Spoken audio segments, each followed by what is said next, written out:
નમસ્કાર, હું રાજ. આપ જોઈ રહ્યા છો સ્પાર્ક ટુડે ન્યૂઝ. વડોદરાના નવાયાર્ડ વિસ્તારમાં રામપુરા પાસે આવેલી રામેશ્વર ચાલમાં છેલ્લા 2 મહિનાથી રહેવાસીઓ મુશ્કેલીનો સામનો કરી રહ્યા છે. અહીં નળમાં ગટરનું દુર્ગંધયુક્ત પાણી આવતું હોવાના આક્ષેપો ઉઠ્યા છે.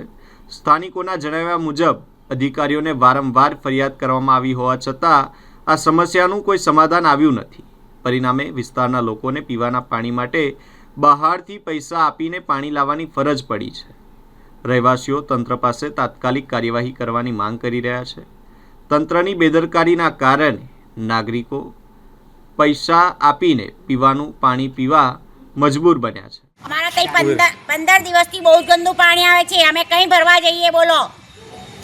પાણી કે અમારે ત્યાં પાણી ખોદાયું તો બી પાણી અમારું ગંદુ આવે છે. કાલે ટેસ્ટ કરવાવાળા આવ્યા હતા, ખોદીને કાપીને ગતા રહ્યા અને પેક કર્યું હતું અને અત્યારે બી પાણી આવ્યું તે બી પાણી ગંદુ આવ્યું. કોઈને ગમે એવું નહીં, બિલકુલ કીચડ જેવું પાણી આવ્યું છે. આ સેમ્પલ મેકેલો છે, તમે ગમે તારે બી આવીને જોઈ શકો છો. આ કેટલા દિવસની સમસ્યા છે? હા, 1 મહિના 1.5 મહિના થઈ ગયો એવું ને એવું ચાલે છે. પછી અમારે આવું શું કરવાનું? શું અમારે બીમાર થવાનું? અમારે વહેલે વહેલે દવાખાને દોડવાનું, કમાવા જવાનું કે દવાખાને દોડવાનું કે ખાવા બનાવવાનું આવા ગંદા પાણીથી? વેરો ભરવાનો. વેરા તો આવી જાય છે લાંબા. આપણે રામેશ્વર ચાલ છે.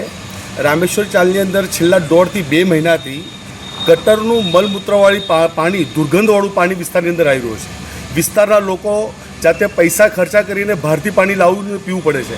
આજે વડોદરા શહેરનું તંત્ર જ્યારે સ્માર્ટ સિટીની વાતો કરતું હોય તો સ્માર્ટ સિટી જેવી કોઈ અહીંયા કામગીરી જ છે નથી. ભૂતકાળની અંદર તમને કહી દઉં કે આ વિસ્તારની અંદર અવારનવાર બધી સમસ્યાઓ આવી રહી છે. અત્યારે વાત કરીએ તો નવાડ વિસ્તારની અંદર અમારી જે સ્કૂલ છે, સ્કૂલની સામે કે ત્યાં આગળ એક વાલ છે અને વાલની પાસે ગેરેજીસ છે. ગેરેજની બાજુમાં મૂતરડી છે કે જેના કારણે આ વિસ્તારની અંદર ગંદુ અને દુર્ગંધવાળું પાણી આવે છે. સૌથી પહેલાં તો તંત્ર એક રિક્વેસ્ટ કરીશ કે આ વિસ્તારની જે પણ ગેરેજની જે પણ મૂતરડી છે તેનો સફાયો કરો, જેથી કરીને અહીંયા લોકો હેરાન પરેશાન થઈ રહ્યા છે. આવારાનો અધિકારીઓને અમને જાણ કરીએ છીએ. જાણ કર્યા પછી પણ ફક્ત અને ફક્ત એક આશ્વાસન તરીકે અહીંયા ખોદકામ કરે છે, પણ ખોદકામ કર્યા પછી જે સોલ્યુશન આવવું જોઈએ એ સોલ્યુશન આવતું નથી. આજે 15 20 દિવસથી ખાડાઓ ખોદીને મૂકી દીધા છે, પણ આજની તારીખની અંદર ફરી પણ જે એઝ ઇટ ઇઝ પરિસ્થિતિ છે, આજની તારીખમાં પણ એટલું ગંદુ દુર્ગંધવાળું પાણી આવ્યું છે કે વિસ્તારની અંદર રોગચાળો પણ ફેલાયો છે. ખરેખર આવનારી સમયની અંદર જો આનું વહેલી તકે નિવારણ નહીં આવે તો અમે મ્યુનિસિપલ કમિશનર ઓફિસે હલ્લાબોલ કરીશું, એ વાત નક્કી.